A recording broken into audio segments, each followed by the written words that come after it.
Good morning, 8th graders. This video is to help you complete the independent assignment from Mr. Carlander today. And today is December 9th. So this is your Wednesday work for him. You're pretty used to it at this point.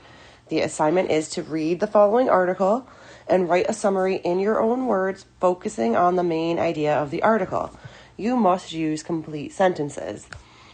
So just like I have in the past, I will read the article and highlight some of the important points for you to help put into your summary. All right, so let me begin. Starting here. Down to the bare bones. How polar bears evolved from grizzlies to hunt in the Arctic. Remember, the Arctic is a very specific type of ecosystem made up of icebergs, although as we know they are melting. Not a lot of vegetation, very snowy, very cold. Only certain kinds of creatures can live there.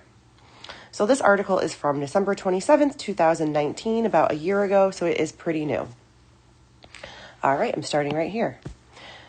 Katmai National Park in Alaska holds an annual Fat Bear Week in which Twitter followers are asked to vote for the fattest bear in the park. This year's winner was Holly, somewhere in the range of 500 to 700 pounds. That's a big bear. However, in 1960, a male polar bear in Kotzebue Sound, Alaska, weighed in at 2,209 pounds. In fact, an average polar bear weighs up to 60% more than grizzly bears. Sorry, there was a typo right here. Their closest animal relative. So that might be an important point, that polar bears weigh up to 60% more than grizzly bears. Moving on. So, just how did polar bears get to be so big? Well, as anyone in the Midwest knows, a harsh winter requires a good winter coat. The advantage of thick skin and fur, as well as a higher capacity to put on weight, made heavier polar bears more adept to survive. However, bigger bears that could survive the cold were more likely to fall through the ice, so these adaptations required better food mechanics.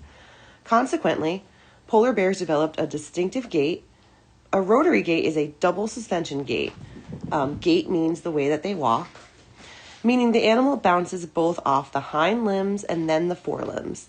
This is contrasted from the grizzly bear's transverse gallop, which involves only one bounce. This loads each limb for a longer time and more vertically. The rotary gait improves stability, giving the polar bear the ability to travel quickly and smoothly on ice surfaces. So this is important. We want to talk about how they gained weight and why they did. And that was because they needed more weight to survive, right? But then they had to adapt again because they could fall through the ice. So because of that, they started to walk in a different way. So remember, because they could fall through the ice, they would walk in a different way than the grizzly bear. And that is all highlighted in this paragraph. But it's important for you to understand that these adaptations were made because of the climate that the polar bear was living in.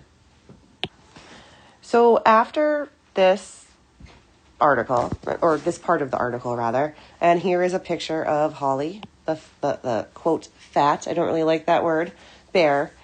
There's these pictures of the way that the polar bear walks. I don't know about you guys, but I could not see them all in my document, so this is the best I could do. But just read that description here, again, about the way they walk if you need to. But again, I didn't get a lot out of these pictures. I'll just be honest. I'm starting here. Another significant difference between the species are their skulls, which, while similar in size, vary greatly in bite force and bone strength. The polar bear has a strong bite, but a weaker skull. Polar bears are one of the most rapid instances of evolution in surviving species of animals. Very interesting. That might be good for your summary. Having evolved from the grizzly bears within the last 500,000 years. So why are their skulls weaker if their bite is stronger? Simply put, seals are easy to chew. Grizzlies are omnivores, as most bear species are.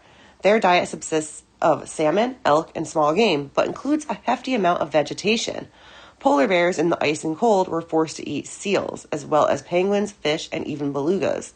Seals are largely blubber, providing the caloric intake necessary to sustain these large beasts, but offering little resistance to the chewing process. So, this is important. Their jaws are not as strong because they eat seals and other creatures that are softer. So when they evolved, in turn, their skulls were weaker. They didn't need as much strength to eat the seals, but their bite is still strong. Again, there was this picture here, right here, but I can't see the second one. I don't know if you guys can on your document. If you can, check it out.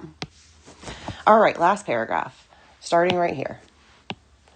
The polar bear's skull morphed quickly, elongating to allow to hunt for seals and fish through small holes in the ice. Elongating means that it got longer, so in theory, then their snout could go through the ice at a deeper distance. This weakened and lowered the density of the skull, however, because the seal-heavy diet required less effort to chew than vegetation. There was no selective adaptation to a skull reinforcing. So with a more efficient gait and a stronger bite, the polar bear developed into a killing machine in the icy north. This sentence right here really sums up the entire article. Interested in more of the polar bear's hunt? Learn about how they can swim for hundreds of miles, or to see these Arctic advantages in action, check out this video. You guys can do that if you want to. So this was really about the way they walk and their skulls. So make sure in your summary you are talking about these two things. And remember, it's grizzlies versus polars bears. These two things, make sure they are in your summary. And as always, please be sure to write incomplete sentences. You're going to get that a lot this year. All right, my friends, have a great afternoon. Talk to you soon. Bye.